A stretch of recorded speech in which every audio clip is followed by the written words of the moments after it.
सभी का स्वागत है हमारे YouTube चैनल एडुकोर में। पिछली वीडियो में हमने एक्सरसाइज 7.1 की थी। अगर आपने वो वीडियो नहीं देखी तो वह आपको आई बटन पर मिल जाएगी। आज हम करेंगे एक्सरसाइज 7.2 की इंट्रोडक्शन। इस एक्सरसाइज के अंदर हम विभाजन सूत्र करेंगे। विभाजन क्या होता है? किसी चीज़ को बांटना होता है। पहली कंडीशन क्या है हमारे पास? जब अनुपात दिया हो। अनुपात जैसे एक रेखाखंड ए बी मुझे दे रखा है। ए के निर्देशांक x1 y1 है और बी के निर्देशांक x2 y2 है। तो इस रेखाखंड के ऊपर कोई ना कोई बिंदु होगा जो इस रेखाखंड को दो भागों में बांट रहा है। तो वो दो भाग क्या है हमारे? m1 m2 होंगे। तो हमने क्या निकालना है? इस बिंदु के निर्देशांक निकालने हैं, सी बिंदु के, जो मैंने रेड कलर से लिखा है। तो सी के निर्देशांक हमने कैसे निकालने हैं? m1 x2 plus m2 x1, यानी कि 1 के साथ हमने 2 लिखना है और 2 के साथ हमने 1 लिखना है। तो पहले हमारा x होता है तो x ही दोनों ले लिए हमने। m1 x2 plus m2 x1 upon में m1 प्लस m2।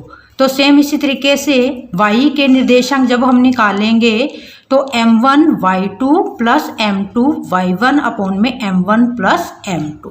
तो ये क्या आ जाएंगे हमारे पास? इस बिंदु के निर्देशांक आ जाएंगे जो इस रेखाखंड को m1 और m2 अनुपात में विभाजित कर रहा था। ये हमारा क्या है? विभाजन सूत्र है। दूसरी कंडीशन क्या है? अगर हमें क्या है? अनुपात ज्ञात करना है। तो बेटा इसमें दो बातें आपने याद रखनी है। पहली क्या है? अनुपात को हमेशा के अनुपात 1 लेना है। जब अनुपात हमने ज्ञात करना है, निकालना है अनुपात, तो अनुपात हमेशा क्या लेंगे? के अनुपात 1 लेंगे। दूसरा इसका पॉइंट क्या है? x या y में से किसी एक को हल करना है। हमने इसको किसी एक को हमने सॉल्व करना है जो इसका विभाजन बिंदु है, जो इस रेखाखंड को बांटेगा। तो यहाँ पे ये देखो, इसमें हमने क्या है? अनुपात ज्ञात करना है। तो जैसे मुझे एक रेखाखंड ए बी दे रखा है, ए के निर्देशांक मुझे दे रखे हैं, बी के भी दे रखे हैं। यहाँ बिंदु सी है जो इस रेखाखंड को हमें नहीं पता किस अनुपात में विभाजित कर रहा है। तो जब हमें अनुपात नहीं पता होता तो हमने के अनुपात 1 ले लिया। तो हमें ये x और y भी दे रखा है।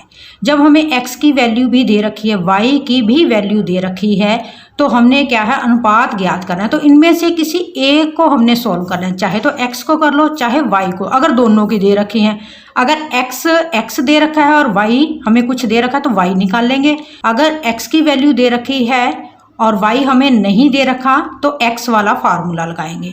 तो फार्मूला वही है बेटा हमारे पास, जैसे विभाजन सूत्र ऊपर था। अब इसको क्या ले लोगे? m1, इसको क्या ले लोगे? m2। जब हमने x निकालना है, x बराबर क्या आ जाएगा? m1। m1 क्या है हमारे पास? k। m1 x2 plus m2 क्या है? 1 को x1 से गुना करोगे तो x1 ही आ जाएगा। बटे में m1 प्लस m2 होता है। m1 क्या है हमारे पास? k plus 1। तो अगर हमने y की वैल्यू निकालनी है तो ये y का फार्मूला है। y बराबर क्या आ जाएगा? k y2 plus y1 upon में k प्लस 1। कई बार ऐसे आ जाता है हमारे पास अनुपात बराबर आ जाता है। हमारे पास क्या है? अनुपात बराबर आ जाता है। तो हम बराबर में ये विभाजन सूत्र ज़्यादा बड़े वाला नहीं लगाते, हम मध्य बिंदु का फार्मूला लगा लेते हैं।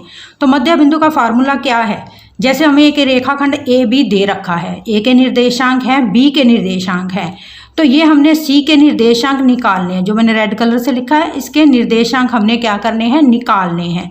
अब हमारे पास जो अनुपात है दोनों तरफ क्या है? बराबर है। बराबर मतलब कैसे? जैसे 1 अनुपात 1 हो जाए, या 2 अनुपात 2 हो, 3 अनुपात 3 हो, यानी कि दोनों तरफ अनुपात क्या हो? बराबर हो। तो उस कंडीशन में बेटा हम क्या करते हैं? मध्य बिंदु का फार्मूला लगाते हैं। तो मध्य बिंदु का फार्मूला क्या होता है? अब इस बिंदु के निर्देशांक निकालने हैं जो इसको बराबर भागों में बांट रहा है। तो मध्य बिंदु C के निर्देशांक, तो किसी भी चीज़ का मध्य बिंदु निकालते हैं तो हम दोनों को प्लस करके 2 से डिवाइड कर देते हैं। तो पहले हमारा क्या होता है? x होता है, दूसरा y होता है। तो x1 प्लस x2 अपोन में 2, y1 प्लस y2 अपोन में 2।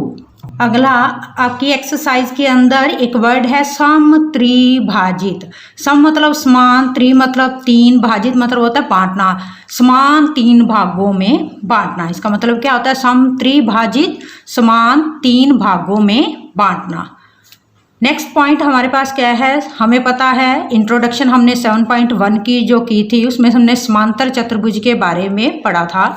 समांतर चतुर्भुज के जो विकर्ण होते हैं वो क्या करते हैं? एक दूसरे को समद्विभाजित करते हैं। समद्विभाजित मतलब उनका क्या है? जो मध्य बिंदु होगा बराबर होगा। जैसे मुझे ये एक समांतर चतुर्भुज दे रखी है तो इसका विकर्ण AC और BD क्या है? O बिंदु पर कट हो रहे हैं, यानी कि AO और OC बराबर हैं, इधर से OB और OD बराबर है, यानी कि ये जो O बिंदु है इन दोनों का क्या हो गया? मध्य बिंदु हो गया। तो दोनों का मध्य बिंदु क्या है? बराबर है। तो यहाँ पे क्या लिखोगे? AC विकर्ण का मध्य बिंदु बराबर BD विकर्ण का मध्य बिंदु। ये भी बेटा आपकी एक्सरसाइज के अंदर सम आएगा, उसमें ये यूज होगा। आगे नेक्स्ट है जो वृत्त का केंद्र होता है, वृत्त के व्यास का क्या होता है? हमेशा मध्य बिंदु होता है। वृत्त का केंद्र क्या होता है? जहां हम प्रकार रखकर एक वृत्त को बनाते हैं वो क्या होता है? वृत्त का केंद्र होता है।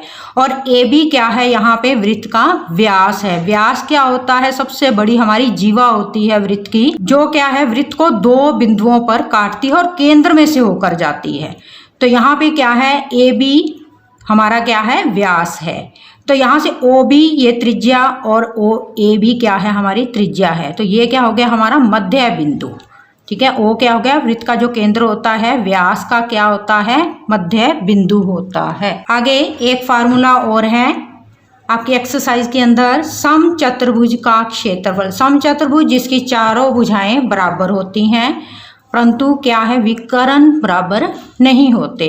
तो सम चतुर्भुज का जब हमने क्षेत्रफल निकालना है तो उसका फार्मूला क्या होता है? 1/2 गुना पहला विकर्ण गुना में दूसरा विकर्ण, उसके क्षेत्रफल निकालने का ये फार्मूला है।